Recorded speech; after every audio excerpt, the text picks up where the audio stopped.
I believe that we can all manifest our dreams, and it's because of the power that we're connected to.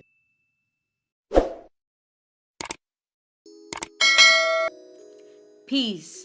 Assalamu alaikum. Welcome, family, to Tea Time Podcast by Atiya J. This is your self-help, spiritual podcast, uplifting topics we all love to avoid, but we definitely need to conquer.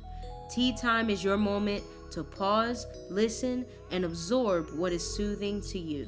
I'm Atiya J, aka Tia, a certified holistic life coach, and this idea was sparked by my passion to help others discover their latent potential, purpose, and significance, especially if you are one who feels overlooked, alone, or forgotten. You are not alone. You are not forgotten. I see you and I feel you. Welcome to Tea Time Podcast. Enjoy the tea. Peace. Assalamu alaikum. What's up, everyone? Welcome to another episode of Tea Time Podcast. It's your girl Tia here. I wanted to create an episode just getting what is in my mind, in my heart, out into the air, right? I've been working on myself a lot lately. I've been journaling. I've been eating better. I've been reading. I've been spending time with my daughter without being overburdened by stress. Spending time communicating with my husband, getting to know him better, getting to know our family better, growing. Man, this has been a wild ride lately. Yeah, so I just wanted to share what was on my mind this morning. This morning I had a pretty good start. I woke up super early, and I'm trying to let you know, me waking up early is key to me getting anything done, is key to me being productive and having a positive day rather than stressing. So I woke up this morning, made myself a cup of water first, which was great. Then I made some tea.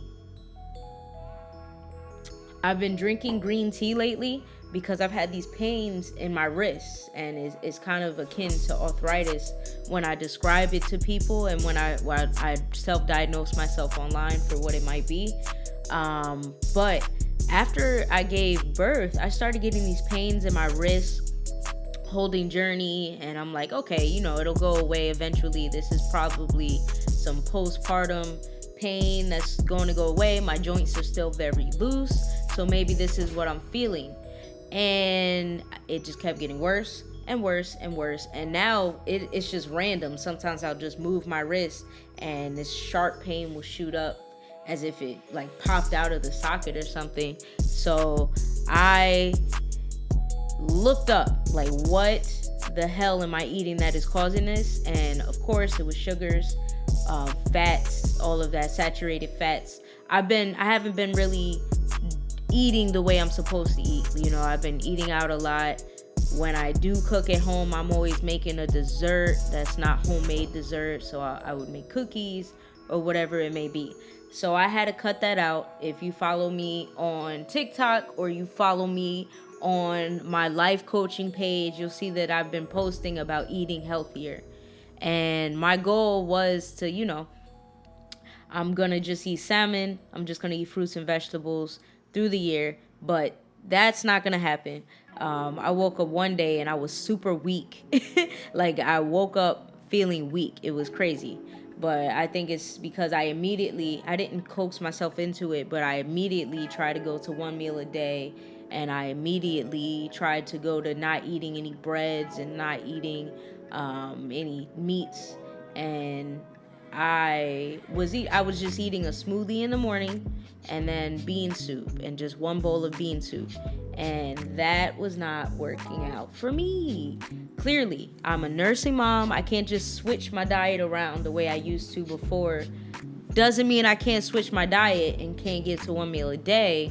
That just means I'm going to have to take the time to do it and get into it. So all of that is to say, definitely drink your tea, everyone. If you enjoy the mug that I am using, bang, bang. It's our Be Yourself mug by Atiya J. And if you want to purchase this mug, this is a quick shout out to myself. You can go to acourseofaction.com/buyAtiyaJ and get yourself your very own mug, very comfortable to drink your tea or coffee, because I'm also a coffee drinker in. All right, or whatever. I drank water in a mug one time. That was weird, but I do it again. Yeah. I did want to talk about something I experienced with my husband within the past week. Man, let me tell you, when they say that marriage grows you, like marriage grows the mess out of you, because you, like, let's talk about arguments, right? I'm not going to sit here and act like me and my husband don't argue. Like, we get into it sometimes, right? Not like some crazy argument, but we are very strong-willed people coming together, so we definitely get into it sometimes. And man, we realize too that a lot of times we will argue with each other about something we experienced in the past, right? That's what I experienced because of things that went on with my father. If you don't know, my father, he was not in my life growing up. Just left. Didn't take care of us, didn't look out for us, didn't give us calls, nothing, right? So this man that did not take initiative in my life, I have clearly a whole bunch of trauma with that I will need to get in touch with.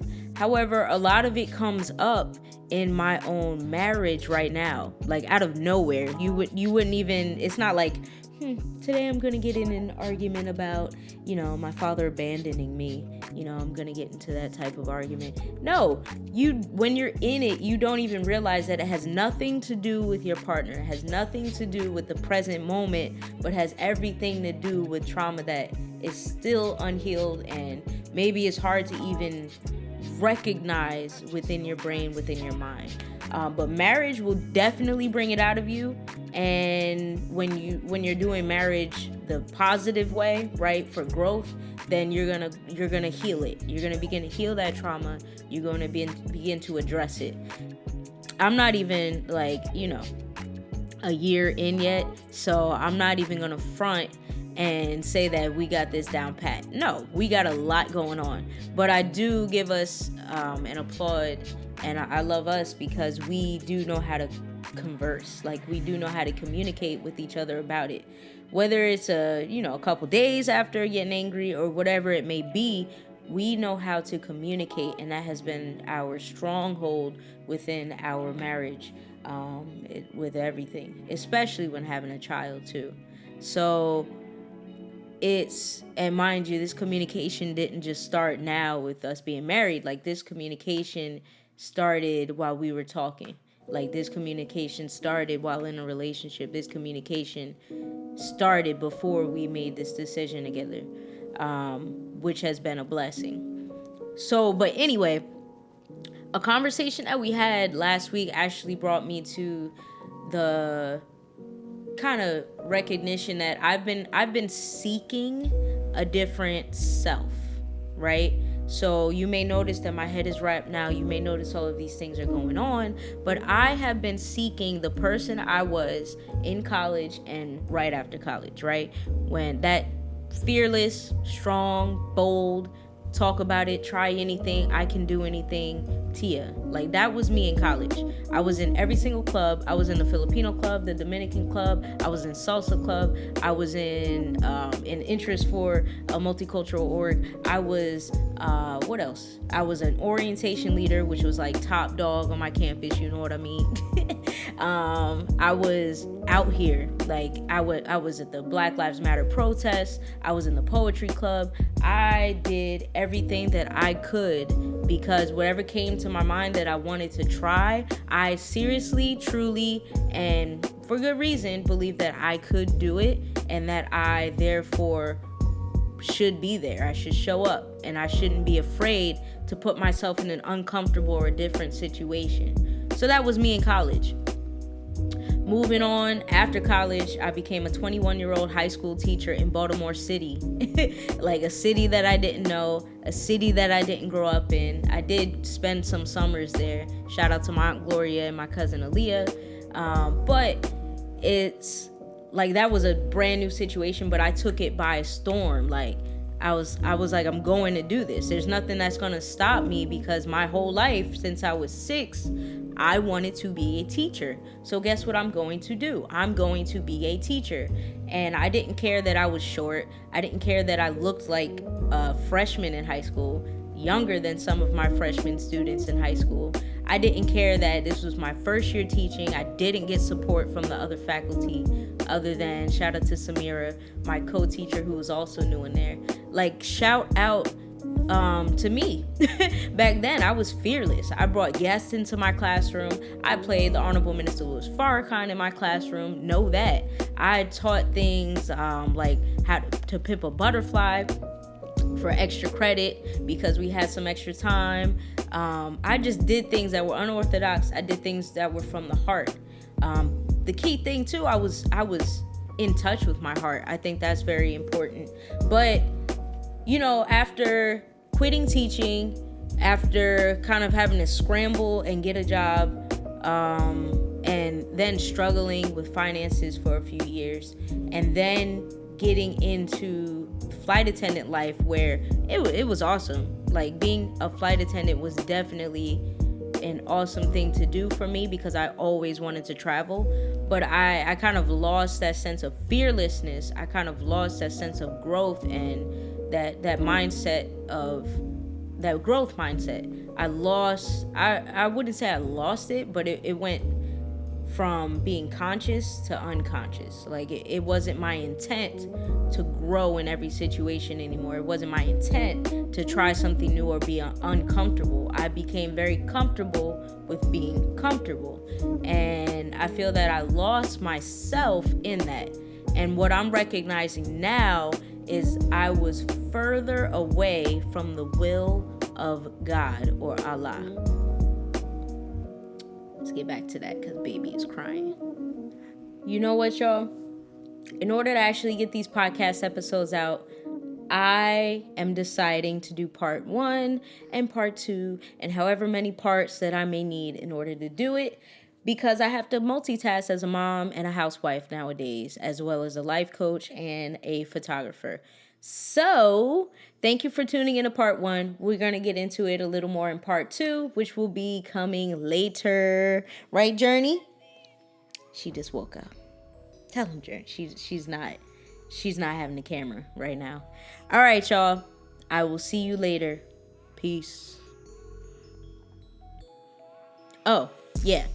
In part 2, we're going to talk more about my recognition that I was moving away from the will of Allah. We're going to talk about vulnerability again. We're going to talk about my fear.